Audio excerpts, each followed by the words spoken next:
मेरे विद्यार्थियों, आज का विषय अफवाह, पाठ नंबर 3। सबसे पहले हम जानेंगे कि अफवाह क्या है, कैसे बनता है। किसी नदी तंत्र के द्वारा जो जल बहा कर ले जाया जाता है वो अफवाह, और इसका एक मुख्य भाग है जल विभाजक। जल विभाजक क्या होता है? जब किसी पर्वत के दो सिरों से कोई नदी तंत्र या उसकी सहायक नदियाँ निकलती हैं तो बीच का जो भाग जल को बांट देता है वो जल विभाजक है। तो हमारे देश में भौगोलिक परिस्थितियों के अनुसार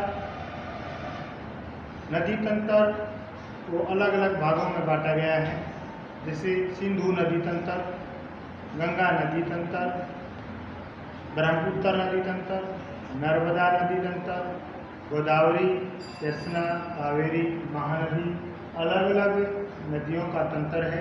इसको हम आज विस्तार से पढ़ेंगे और भौतिक परिस्थितियों को जानने के लिए सबसे पहले हम मैप का यानी कि मानचित्र का सहारा लेंगे, जिसे हम पहले मानचित्र बना लेते हैं और फिर उसी के आधार पर जानेंगे कि कौन सी नदी कहाँ से निकलती है और किस राज्य से होकर के कहाँ किस समुद्र में समाहित हो जाती है। ये सब हम पढ़ेंगे।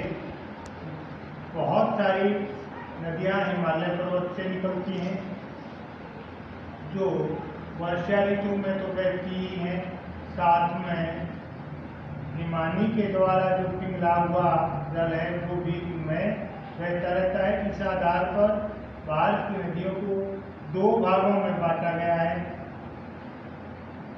जैसे एक हिमालय से निकलने वाली नदियाँ और दूसरा प्रायद्वीपीय पठार से निकलने वाली नदियाँ, जिनका हमने कल भारत का भौतिक स्वरूप जो पाठ पढ़ा वहाँ भी जिक्र हुआ था। तो इस प्रकार से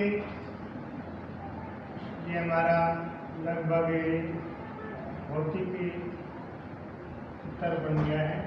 इसके आधार पर हम राज्यों में विभाजित करेंगे तो कहाँ से कौन कौन सी नदी तंत्र निकलता है। तो सबसे पहले सिंधु नदी तंत्र जो हमारे तिब्बत में स्थित मानसरोवर से चलता है और ये भारत के जम्मू कश्मीर लद्दाख जिले में कहाँ प्रवेश करता है? लद्दाख जिले में प्रवेश करता है और उसके बाद यहाँ गिलगित और बलूचिस्तान से होती हुई पाकिस्तान में आ जाती है। इसके बाद इसकी कुछ सहायक नदियां हैं, झेलम, चेनाब, रावी, व्यास और सतलुज, जो भारत से निकलती हैं और बाद में सिंधु नदी में मिल जाती है।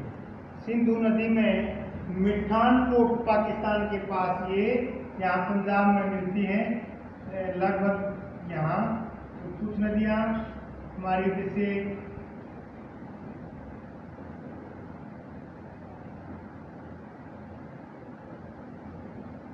ये नदी तंत्र जो है झेलम, चेनाब, रावी और यहाँ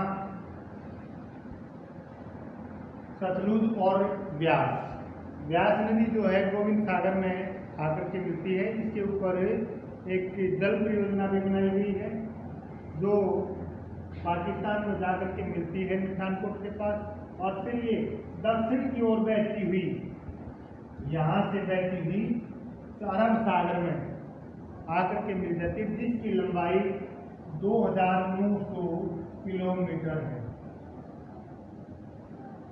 तो अब ये जैसे छोटे प्रश्नों में भी शामिल हो गया है कि सिंधु नदी की सहायक नदियाँ कौन कौन सी हैं। तो इसमें आप बताएंगे झेलम, चेनाब, रावी, व्यास और सतलुज की सहायक नदियाँ आए तो ये बाकी झेलम, चेनाब, रावी, व्यास इनको हम शामिल करेंगे। और इन 5 नदियों के कारण पंजाब नाम पड़ा, ये पहले भी हमने पढ़ा था। तो अब दूसरा नदी तंत्र है गंगा नदी तंत्र। गंगा नदी तंत्र जो है हमारे गंगोत्री हिमालय से निकलती है, जो जिसका मुख्य धारा, दो मुख्य धाराएं हैं, एक अलकनंदा और एक भागीरथी। भागीरथी जो है गंगोत्री हिमालय से निकलती है।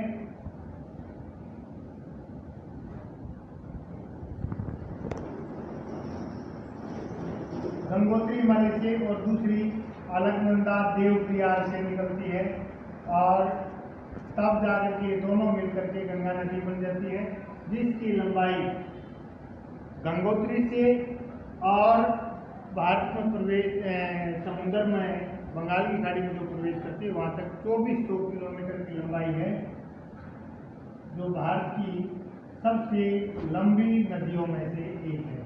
अगर इसकी पूरी की लंबाई देखते हैं तो 2500 किलोमीटर है। यहाँ जो हमारा हिमालय पर्वत से बाहर निकलने के बाद मैदानी इलाकों में जब आती है, जब हरिद्वार शहर को पार करके मैदानी इलाकों में आती है, उससे आगे लगभग 2000 किलोमीटर का सफर तय करती है। उसके बाद इसकी सहायक नदियाँ हैं, इससे मिलकर के ये गंगा नदी का अंतर मिलता है। तो उत्तर में मुख्य नदी है यमुना,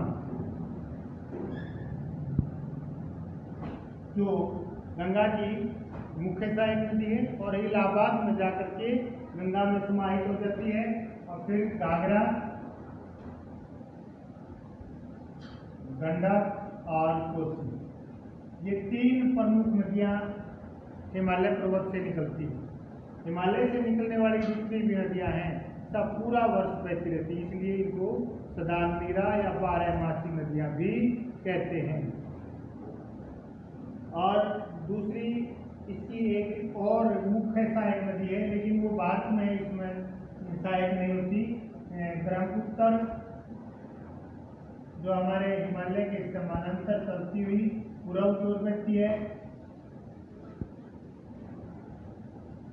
और पूर्व में अरुणाचल में दिबांग गार्ज से भारत में प्रवेश करती है, यू का आकार बना करके, और मेघालय से होती हुई गंगा नदी में मिल जाती है। जहाँ दोनों का मिलान होता है वहाँ इनका नाम मेघना नदी हो जाता है। ये ध्यान रखने की बात है। इसके बाद ये अरब सागर में बंगाली खाड़ी में प्रवेश कर जाती है।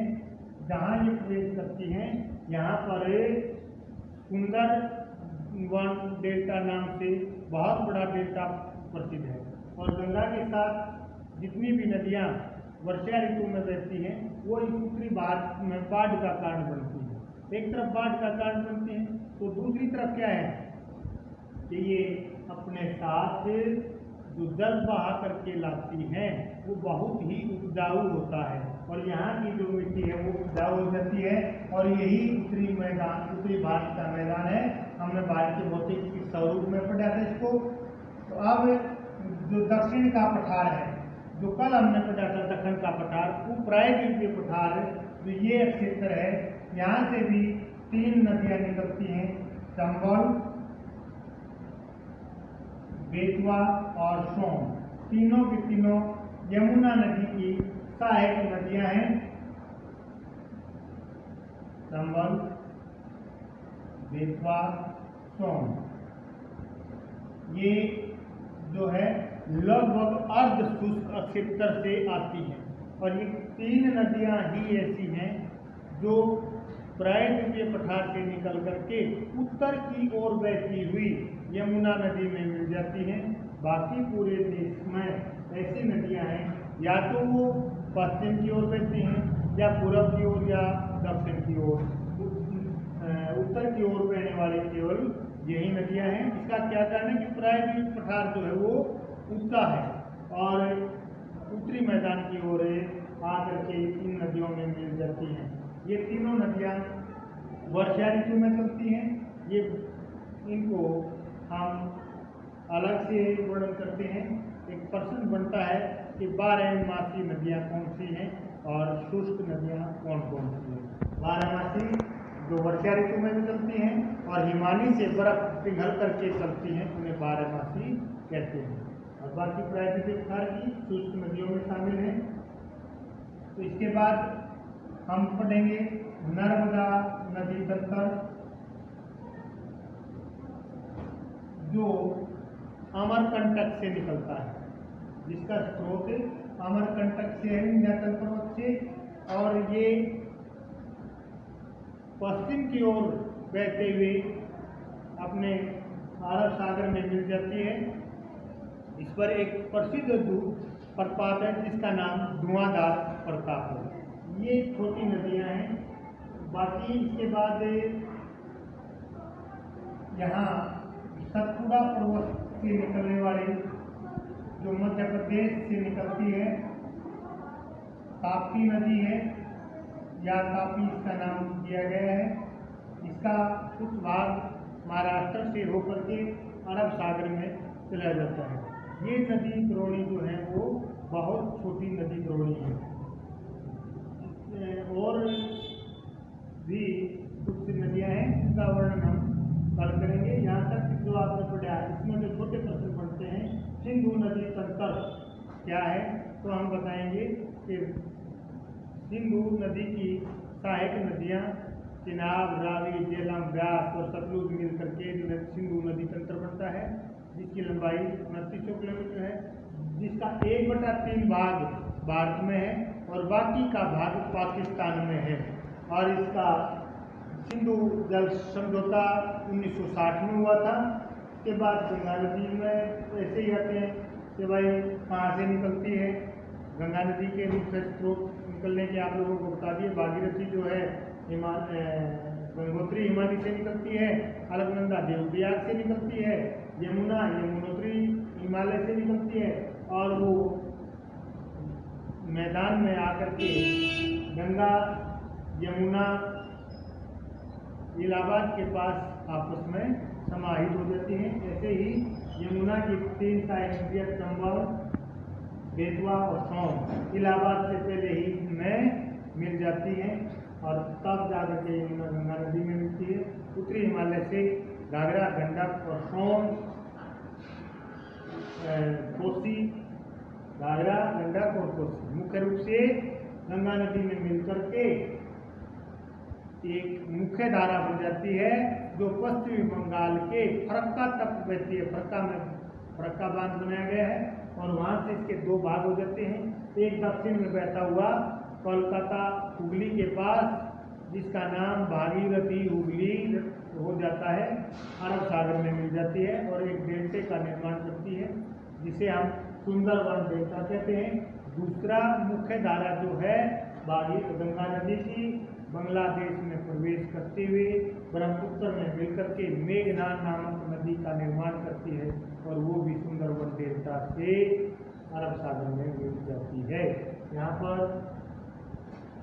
सबसे बड़ा डेल्टा है, सबसे ज़्यादा वर्षा इसी क्षेत्र में होती है, सबसे ज़्यादा वन यहीं पाए जाते हैं। ये था यहाँ तक का मुख्य भाग। आगे के जो नदी द्रोणी हैं उनको हम नदी तंत्र को कल पढ़ेंगे।